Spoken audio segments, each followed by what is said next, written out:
পবিত্র কোরআনুল কারিমে আল্লাহ তাআলা প্রায় ৫-৬ দিন বয়সে ৪টি শিশু কথা বলেছে। ৫-৬ দিন বয়সে ৪টি শিশু কথা বলেছে।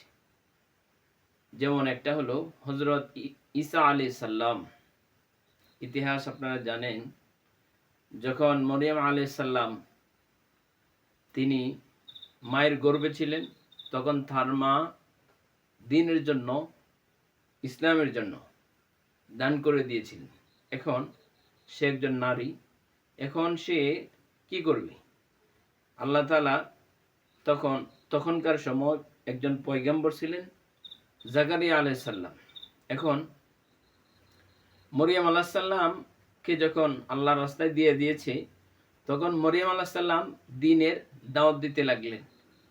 বাইতুল মুকাদ্দাসের পাশে একটি কক্ষে, একটি রুমে তিনি থাকতেন, সবসময় এখানে জিজ্ঞাসা করতেন এবং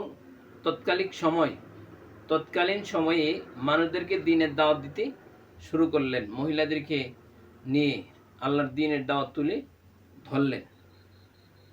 কোনো এক সময় যখন এই মরিয়ম আলাইহিস সালামকে যখন তার মা ইসলামের জন্য দান করে দিয়েছে, আল্লাহর রাস্তায় ওকফ করে দিয়েছে, এখন সে বাইতুল মুকাদ্দাসের পাশে একটি রুমে থাকে। এখন থাকার পরে এই রুমের যাওয়ার পরে জাকারিয়া আলাইহিস সালামের তত্ত্বাবধানে মরিয়ম আলাইহিস সালাম ছিলেন। মরিয়ম আলাইহিস সালামের খালু হচ্ছেন জাকারিয়া আলাইহিস সালাম। এখন যখন জাকারিয়া আলাইহিস সালাম যখন রুম একটা নিয়োগ করে দিছে, তখন এখানে থাকে। তে আল্লাহ তাআলার একটা ইশারা, আল্লাহ তাআলার একটা মেহেরবানি, একটা দয়া, যে যেমন দেখেন আল্লাহ তাআলা আদম আলাইহিস সালামকে বানাইলেন। আদম আলাইহিস সালামের মাও নাই, বাপও নাই, পিতা নাই, মাথা নাই। আল্লাহ তাআলা আদম আলাইহিস সালামকে বানালেন। আল্লাহ তাআলা সৃষ্টির পূর্ণতা মরিয়ম আলাইহিস সালামকে দিয়ে করতে চাচ্ছে। আরেকটা হলো যে আল্লাহ তাআলা সৃষ্টি করলেন পুরুষ থেকে নারী, যেমন আদম আলাইহিস সালাম থেকে তিনি হাওয়া আলাইহিস সালামকে বানাইলেন। তাহলে মাও নাই, বাপও নাই, আদম আলাইহিস সালাম সৃষ্টি, আবার পুরুষ থেকে আল্লাহ তাআলা নারী সৃষ্টি করলেন।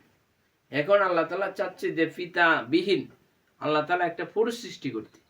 তাহলে আল্লাহ তাআলার এই সৃষ্টিটা কি হয়ে গেল? পূর্ণতা হয়ে গেল। এই জন্য আল্লাহ মরিয়ম আলাইহিস সালামের মাধ্যমে এই সৃষ্টিটা পূর্ণতা ঘটাতে চাচ্ছেন। এখন জাকারিয়া আলাইহিস সালাম বলতেছে, মরিয়ম তুমি এই রুমের ভিতরে থাকো। এখন মরিয়ম আলাইহিস সালাম এখানে জিজ্ঞাসা করে তার কিতাবের তালিম করে, তাসবিহ তাহলিল পড়ে, সালাত পড়ে। এখন জাকারিয়া আলাইহিস সালাম মাঝে মধ্যে রুমে যেতেন, খোঁজখবর নিতেন, তখন দেখতেন যে এই রুমটার মধ্যে এমন কিছু আনসিজান, যে ফলটা এই মুহূর্তে পৃথিবীতে নাই, অথচ মরিয়ম আলাইহিস সালামের ঘরে সেই ফলটা পাওয়া যেত। সুবহানাল্লাহ। যখন প্রশ্ন করতো যে মরিয়ম এই ফলটা কোথা থেকে এসেছে, তখন মরিয়ম আলাইহিস সালাম বললেন যে এই ফলটা এসেছে আসমান থেকে, এই ফলটা এসেছে আল্লাহ তাআলা আমাকে দিয়েছে, জান্নাত থেকে এসেছে। সুবহানাল্লাহ। এগুলা জান্নাতি ফল। মরিয়ম আলাইহিস সালাম এই পৃথিবীতে যিনি জান্নাতি ফল খেয়েছেন সেটা হচ্ছে মরিয়ম আলাইহিস সালাম। এখন আল্লাহ তাআলা ওই সৃষ্টির পূর্ণতার জন্য আল্লাহ তাআলা জিবরাইল আলাইহিস সালামকে পাঠিয়ে দিলেন।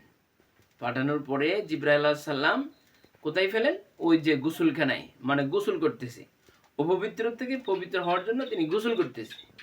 এখন গোসলখানায় যখন ঢুকছে, তখন এই সুন্দর চেহারা একটা যুবকের ধপধপ করতেছে একটা সাদা আকৃতির চেহারা যখন দেখছে, দেখার পরে প্রশ্ন করে ফেলছে যে আল্লাহ তাআলার কাছে সাহায্য চাইতেছে, আল্লাহ আমি তো জানি না এই মানুষটা কেন এসেছে, আমি একটা নিরিবিলি পরিবেশে ছিলাম, হঠাৎ করে এই পুরুষটা কেন আমি জানি না, রব্বে কারীম আমাকে হেফাজত করুন, শয়তানের ওয়াসওয়াসা থেকে আমাকে বাঁচান।